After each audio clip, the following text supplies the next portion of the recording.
could be high, it could be 20, it could be 25, who knows. But because of those who do not report, those who don't go forward, the instances or the incidences that have been reported result to 17 to 18 children. Are our children safe?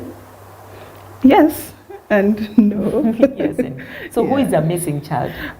So generally a missing child is one whose whereabouts cannot be accounted for by the person who's legally meant to be aware of where they are. So for example, if it is during a school hour and your child was meant to be in school and they're not in school and obviously they're not at home, then that child could be said that they're missing from school. All right. If the child is supposed to be at home during the weekend or at any particular time, then you cannot, as the legal person who's taking care of them, cannot account for their whereabouts. That then can amount to a missing child. If you're in the mall walking with your child and you can't account for them, whether it's for 5 minutes or 20 minutes or an hour, then that can be categorized as a missing child. The only challenge is globally there is no uniform definition of a missing child. So we have different variations. We have children who run away from home, and since the legal guardians cannot account for them, they're also called missing children. If a child has been there is a parental battle, for example, and the sole custody has been given to the mother, and then the father takes the child away from the mother. At that particular moment, the mother can file a report as that child missing, right? So we have other cases where children are abducted by strangers or kidnapped by strangers that can fall under a category of a missing child. If a child was in a home or in the homes where children's home, for example, or these institutions, and they cannot be accounted. I hear we're not calling them orphanages nowadays. Children's home. We actually call, there is a name they've come up with for that. Okay. Yeah, so if they go missing from that too, that could, like they escape, they can be escapees. Those are also a category of missing children. If your child has, they're mentally disabled in one way or another, and in a way they are not able to keep track of time or whereabouts, and they go away wandering, lost children. All those are categories under which we can categorize those children as missing, simply because their whereabouts cannot be accounted for by the person who's legally supposed to be aware of where they are at that particular moment. Yes. So so that's a huge scope on its own. But right now in Kenya, the statistic itself that 18 children, let's even take, the low side, 17 children go missing daily. Like today, right now as we speak, already 17 children have gone missing. Where majorly are these children found? Do they go to the streets? Are they abducted? Are they kidnapped? Are they killed? What is happening? Unfortunately, to respond to that question is we do not have enough data as a country to account the whereabouts of a child who goes missing. Definitely there are institutions, for example, here in Kenya we have Missing Children Kenya Foundation that deals solely with photo distribution and call to action when a child goes missing. So they may have some data on where this child had gone to, where they were missing to, or the circumstance under which they went missing. But you see, that is limited to just one organization. As a country, we don't have in-depth statistics and data collected over time to show circumstances under which a child is more likely to go missing. And bearing this in mind, we have had cases where a child went missing simply because they were walking home from school and they got abducted. We have a lot of cases of child labor. So you find the preteens and the teenage kids, if they're not intentionally running away from home, because we've had a case where parents have even reported their children missing and they're like, I wasn't missing. I know you've seen that case. It's like, I just needed break from my parents. So we have those cases where children intentionally go missing. Like if the family situation is not comfortable, if they're in poverty, in constant abuse, that's a reason why a child would intentionally go missing, right? But even under that intentional going missing, you'll find that some of these children have been lured told there are better opportunities. Remember last time when we were having a conversation about how much we expose ourselves online, we said predators sometimes target vulnerable children who show that they're going through situations that make them uncomfortable. So I can tell you, since you're living in a house where there's total poverty, your parents can't afford, I'll take you to a different country X, and there you'll have better opportunities. And that is where missing children and trafficking also interlinks. I think I have gone broader, but no, it's okay. It's okay. So you have cases when children are lured out of the country or even out of the town they're in with better promises for a better life, better family situation, and these children end up either being victims of child labor, child sex exploitation in tourism, travel and tourism, and many other vices out there. But then you also find there are cases where we have parental abduction, but such cases are not reported as much. Also, we have incidences where just children go missing. One minute they're there and the other they're not.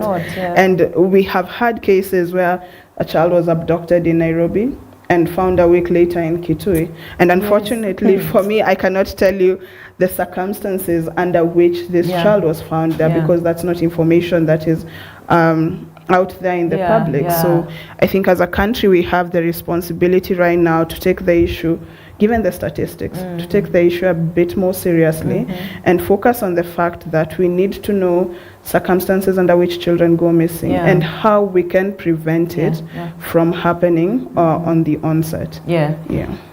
Let's when we say children go missing, unless you've seen it happen, you cannot really know how heavy it hits until you have a first encounter experience. And maybe this is just off the breeze. Have you ever been in touch or connected with a family that has either lost a child or has recovered a child?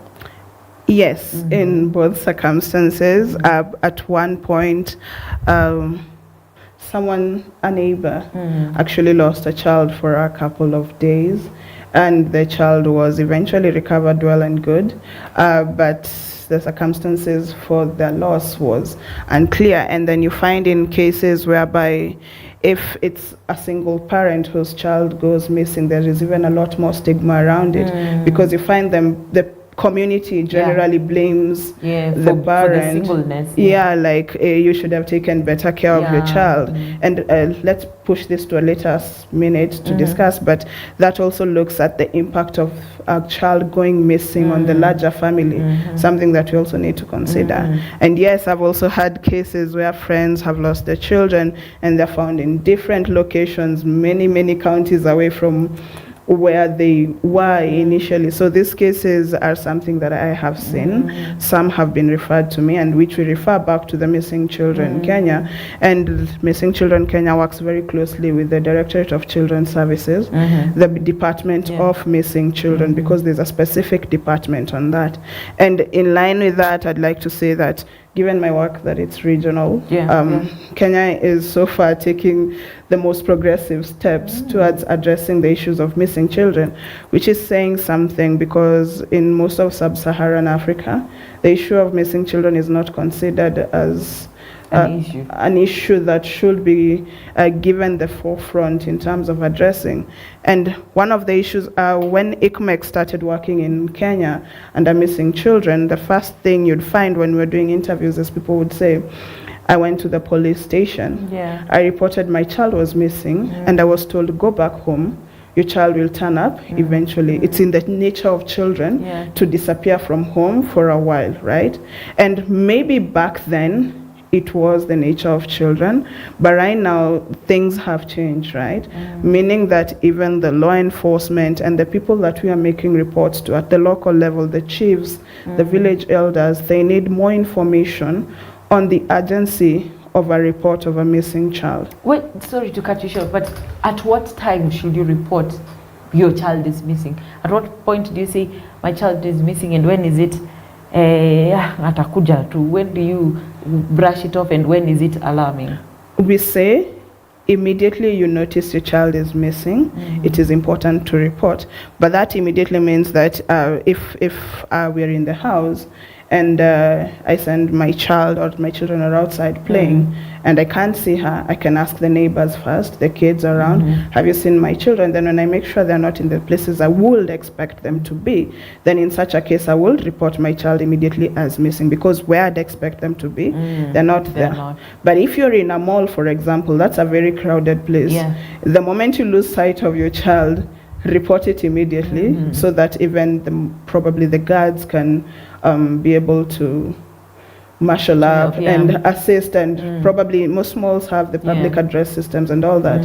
And I know this is something for the movies, but you can do that even here, but the malls have to also be cooperative. That is if they understand the issue of missing children, right? So immediately, depending on the circumstance, and having made sure that your child is not where they're supposed to be. So funny story, a while back, my son was very upset with me and he decided to hide, and he hid himself for 45 minutes. That was like a year and a half ago. So I was frantic. I have looked everywhere. I have called. I was going crazy, and being in this space, you're like, oh my gosh. And then it was at night. So I really did panic. But then I called my neighbor, and we searched, and we found him hiding in some place. So, the way compounds are, and there's some hidey holes and all that. I found him hiding there, but that's after we've marshaled up and started looking for him, like seriously. Yeah. So it can be scary. I know. Even 10 minutes you can't allocate your child. It's something scary. So 45 is. I was going crazy.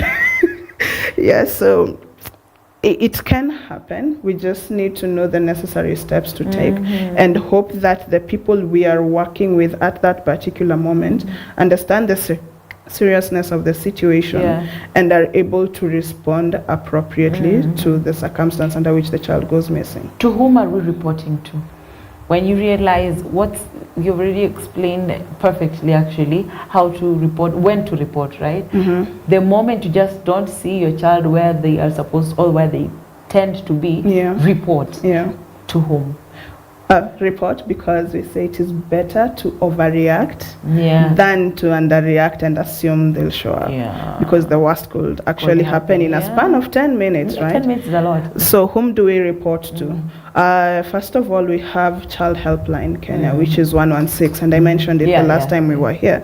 It's a toll-free number to which we report all cases of child abuse. We also have the Missing Children Kenya, who have a hotline that I never recall their number, but I will tell you about it. I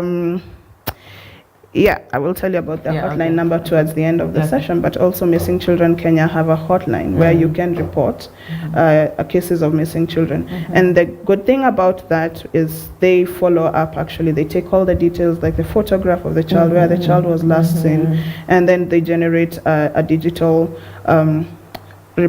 digital image, which is shared on different platforms, asking people to report cases or if they have spotted this particular child. So that's on the digital aspects. Offline, you can report to the local chief, the village elder, police station, mostly, right? Because they're the ones who are capable of taking further action. And I say local chief and village elders because we know there are some places that are so rural that getting to the police station would take a while. So we believe that a local chief or a village elder will be able to escalate the matter to the police faster. There is this belief that sometimes when you go to the police officer, they'll ask you, wait for 72 hours 48 or 48 hours. hours. How do you react in such a situation? You're the mother. You're not saying, you want me to just sit down and wait home for 48 hours exactly. and not know where my child is, or what he or she is eating or doing. How are you supposed to react to that?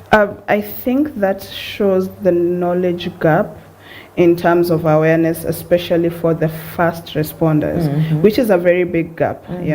So here in Nairobi, probably we have some officers who have already been trained and know about this, so they will react immediately. But you'd find some cases the police says it's 24 to 48 hours, which is really wrong. And that's why we are hoping before all the law enforcement is trained on how to do this, the toll-free numbers can be taken advantage of, so that if you don't get the the kind of response that you're expecting from the law enforcement, you're able to call and get guidance on this number. And toll free means they're free. Yeah. So you don't need credit or anything else to be able to report. It makes the work quite easier.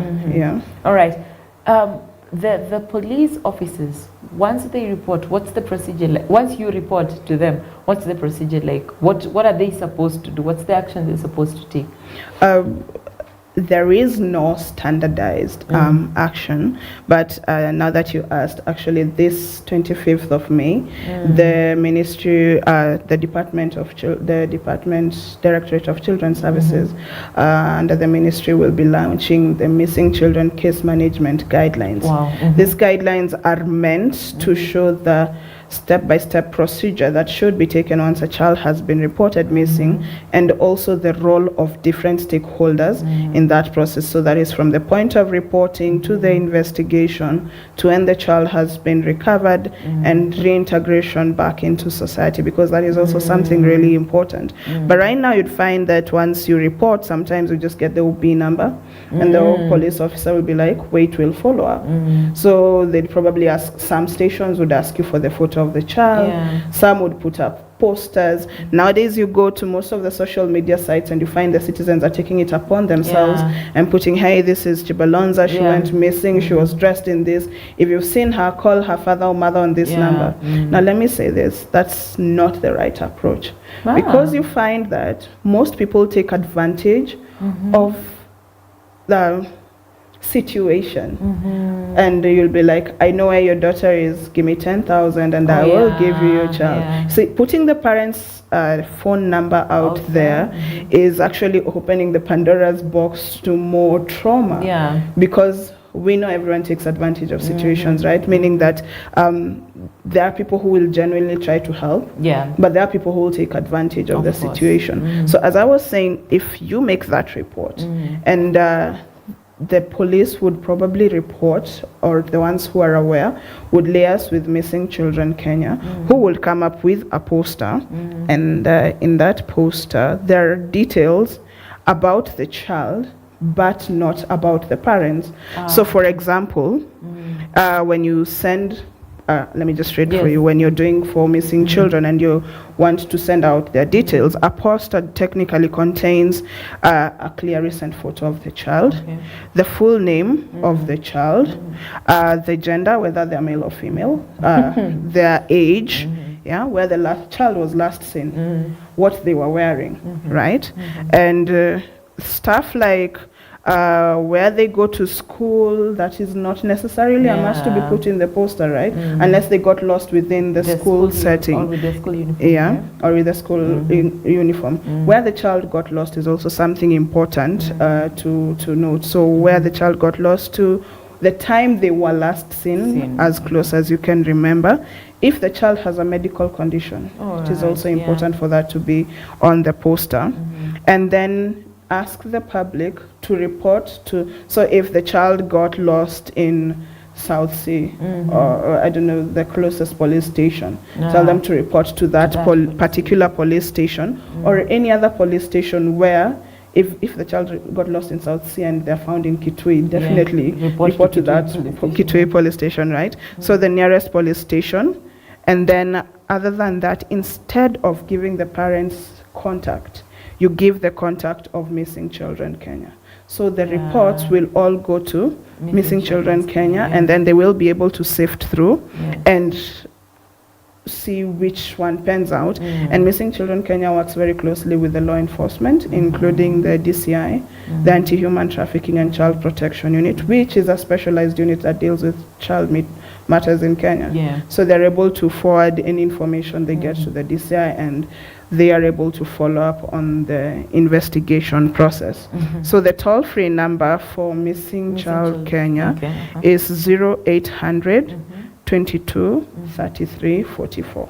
Wow, 234 doubled, okay. So 0800 22 33 44. Yeah. So as you've seen in that kind of poster, you haven't put parents' details or any other information that would make your child an easier target. Something else that we need to realize, that once a child has gone missing and then they're found, there is the procedure of taking down the information from the internet. So what you'll find is that Missing Children Kenya would come and amend the post and say the child has been found, and then they take down the details of the child. The problem with us sharing the photo amongst ourselves without following that procedure means that this child's information will always be out there on the internet, and including personal details that we have overshared in the process. So during reporting, report to the police, get the OB number, then follow up with Missing Children Kenya, who work with the child officers from the Department of Missing Children, from the DCS, and then the investigation goes on. Wow, that indeed is point to note. But let's get darker a bit. We've had child trafficking, child kidnapping. Why are children being trafficked? To where? And what is going on? What is the need for children for? Oh, wow. Children equals cheap labor. At the end of the day, that would be the most justifiable reason. I have been taught not to mention countries and locations, but you find that, as I mentioned earlier, so let's talk about it as risks that children who go missing face. So other than what I had mentioned earlier, trafficking is one of the major risks. And in trafficking, we've had cases in some countries where children go missing for organ transplants. Oh, there is also witchcraft, right? Yes. Those are things that happen. We have children going across border into for labor. There are several cases of children being trafficked to the southern part of Africa to work in massage parlors and spas and brothels. Today, fresh children equals fresh mate equals cheap labor. Child will not demand to be paid right. And so if you're able to take a child, also they're easily impressionable. So if you raise them up in that, they'd probably be faithful servants for a very long time. We also children going for domestic work. We have children being involved in conflict. Child soldiers, that's an issue we know that is happening around Central Africa a lot. So you'll find that if children there are not enough, then children will be recruited from other parts and trafficked therefore to take part in the arms, and children are seen as expendable commodities. So there'll be the frontliners who are there, they've been taught how to fight, they're taking part in this, and since they're impressionable also, they believe in their cause, believe in quotes. So those are some of the reasons why children are trafficked, and trafficking doesn't necessarily mean across border. If you're removed from Kisumu and taken to Mombasa, that can also be a form of trafficking, right? So I think it's for the country to come up with more robust policies, especially on cross-border travel. Kenya has ratified the UN Convention on Transnational Organized Crime, which one of the protocols is against trafficking of women and children. It's a long, but it provides for the right to protection from trafficking of women and children, vulnerable groups. But as at now, we have the treaty as an umbrella. We have the Counter-Trafficking Act in Kenya, which is also good in terms of providing for trafficking through abduction. But we still need to localize the laws a little bit more to provide for situations where children go missing, and also the steps that need to be taken in terms of either interagency coordination, inter-county coordination, or even inter-country and inter-agency in a larger scale coordination. The last time we were here, I asked you the question, how safe are we? And I asked you that today while we were starting, but I want to change it right now and ask, how can the parents ensure that the children are safe? Okay. Is there anything we as parents, in faith, hallelujah, amen, we as parents can do to ensure the safety of the children? Because there's no way tutasema we sit at home with their kids, right? And they need to go to school. Definitely. They need to play with others, maybe. But how can we ensure that they're safe, that they will go and come back home? The old school way, have intentional conversations with your children.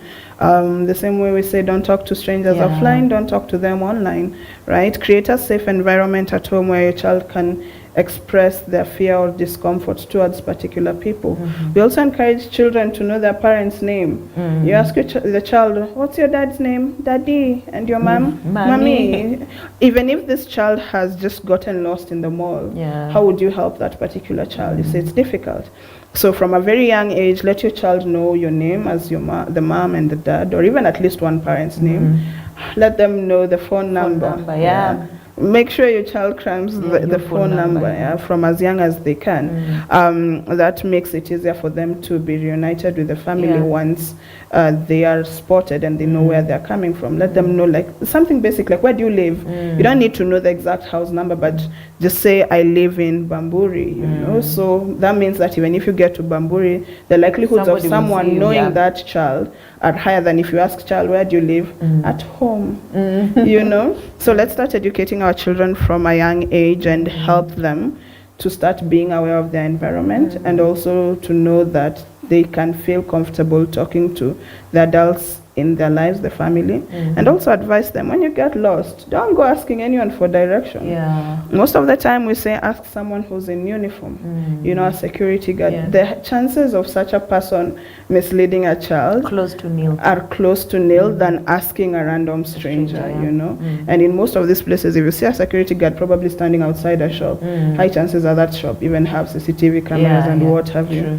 So let them know the safe spots or safe zones, whereby if you can't find me and you're in a mall, wait for me in Bata. Okay, so if we go to the hub, for example, I know, I'm not promoting anyone here. It was just an example, right? So if we're going to this particular mall, the shop, if we are ever separated, find this shop, because this is where we shop for your school shoes, right? So let the child know they can go there. So even me, when I'm separated from you, I know the first place I'll check is there. Then if I don't find you there, now I can start raising an alarm, right? So it's making the children also conscious, because nowadays it can happen anywhere.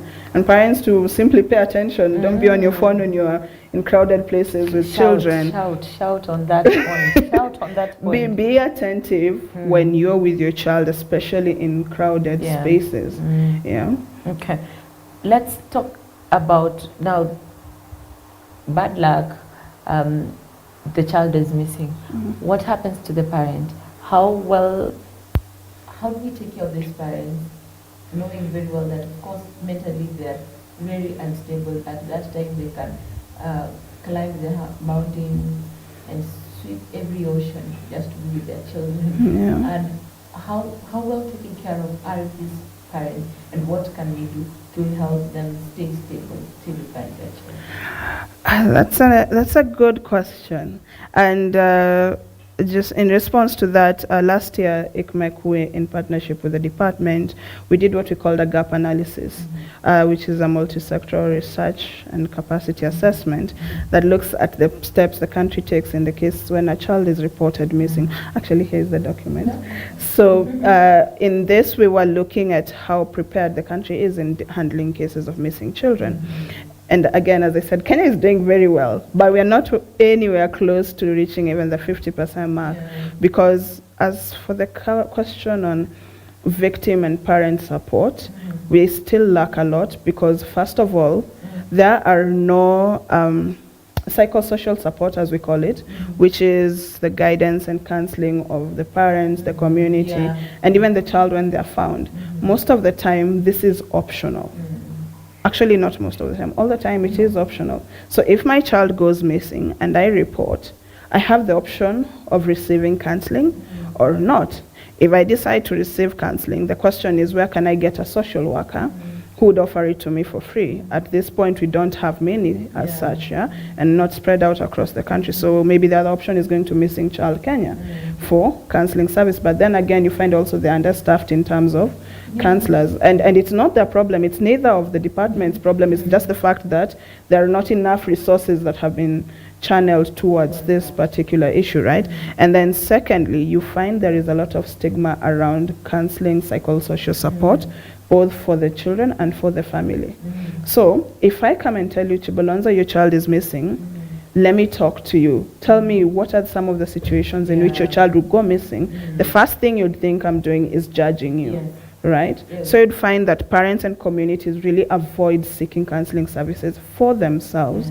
And even when the child is found, they're like, we don't want to bring shame to our family. So we don't want our child to talk about what they went through in the period by which they went missing, okay? So you find this is a two-way problem. First of all, there is not much cooperation from the victims, their parents, and what have you. And then secondly, we find that the staff who are supposed to offer this, they're understaffed and under-resourced. So even if someone would actively seek it, they wouldn't get that continued support for a long time.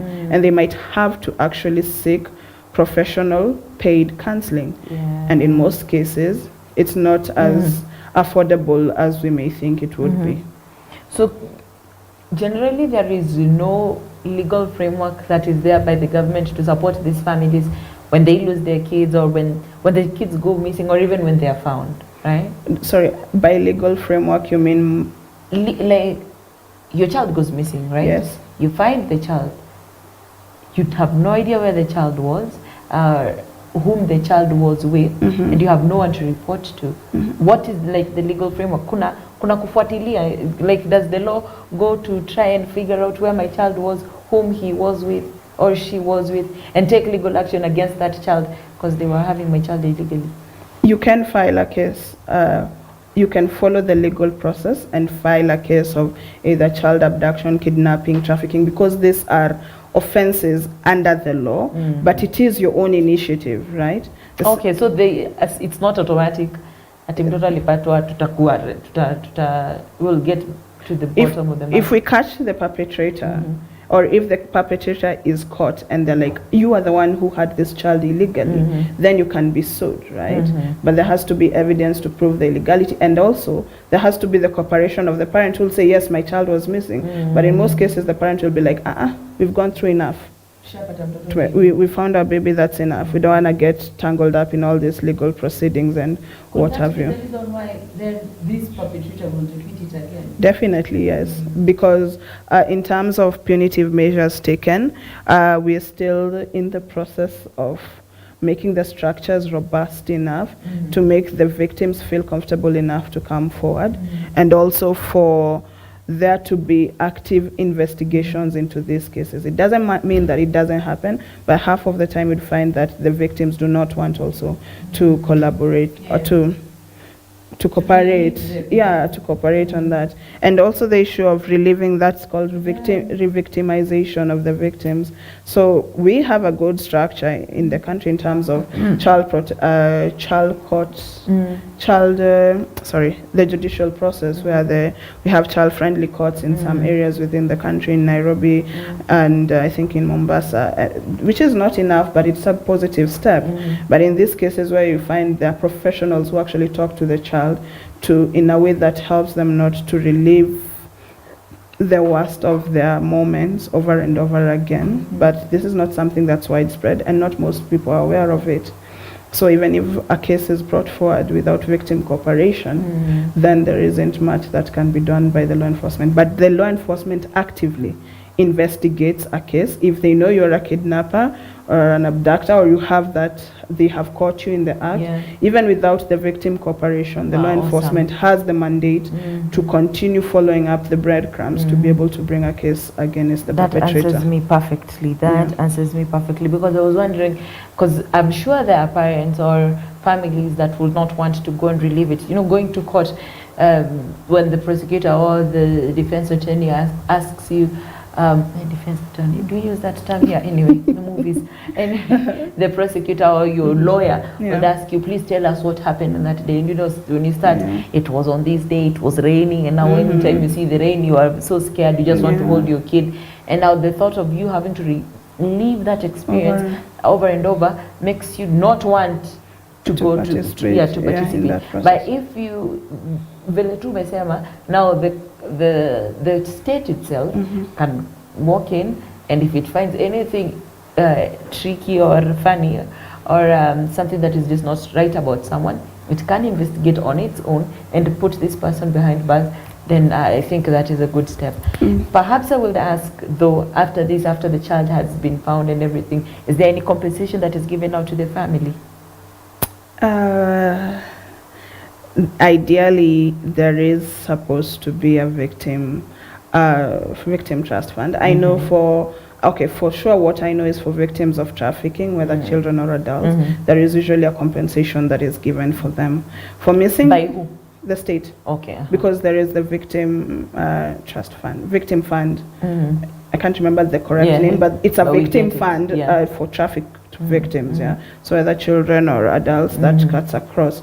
For missing children, not that I am aware of. Let me just be not that I am aware of in terms of compensation. When we're doing our global breast practice, what we look at is the fact that most of the time we find the perpetrators are, if they're caught, they pay the court fines and all that. So what we champion to countries is that from these fines and all that that's collected from the perpetrators, that could be redirected into victim compensation. That's like one of the best practices that ICMEC encourages to countries that we are working with. Well, amazing. That's finally the end of the today's show. Maybe if you have something to share, you are free to do so.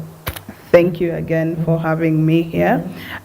Reminder, hotline for reporting any case of child abuse is Childline Kenya 116 or missing children 0800 22 33 44.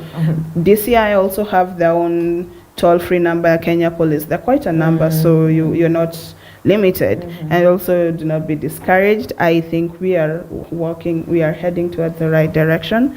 And in preparation of the International Missing Children's Day, I think Kenya has taken the right step forward. As I told you, we are launching the guidelines on case management guidelines for missing children, which is a big thing. And we hope eventually we can be able to champion for a policy on missing children, which is something we also don't have. As much as missing children, children who have been abandoned are featured in the Children's Act and are in need of state care and protection. But otherwise, there is hope. Now you know what details not to share when your child goes missing. And I think I'd say as International Center for Missing and Exploited Children, we are still working collaboratively with the government, the Department of Children's Services, and the DCI to make sure that Kenya is still shining when it comes to addressing issues of missing children. And we don't lose hope for the children who are yet to be found. We have a long way to go, but we are headed in the right direction. I hope I'll see you on the International Missing Children's Day. We are about to talk about that.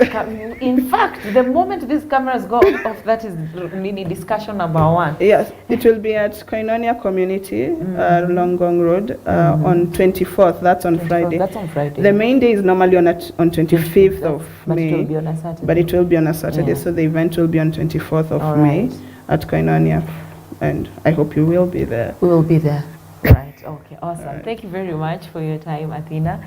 I remember the first time she came here, I called her Zuri. I still call her Zuri till date. Anyway, thank you very much for keeping it here on EBN TV. My name is Consolata Chibalons. This was an amazing discussion. My takeaway will definitely be how to report a missing child.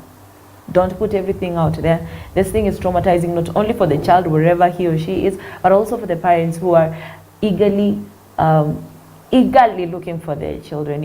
It's not something, in as much as we want the information out there, we want it, but we want it out, focusing also on the parent, focusing on the family, their sanctity, their mental state. Let it be intact even as the child is found. 0800 22 33 44. That is the Missing Child Kenya. In case your child is missing, or you know somebody whose child has been missing for the longest time, reach out to, or called 116, reach out to them and let it be known. Let us look for these children, let them be found and let them be taken home. If you know anyone who's exploiting a child, please report to the same hotline, I think, right? Yeah, you can. Please report to the same hotline and let us save these children. They are all we have for tomorrow. We need somebody else to sit here in the next 10, 20 years. To sit here in the next 10, 20 years, it is upon you and me to take care of these children, take them back home. And if home is a dangerous place, take them to home.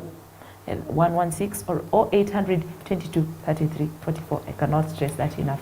I wish you a good night, and until next time, God bless. Thank you. Thank you. That was amazing. Went fast.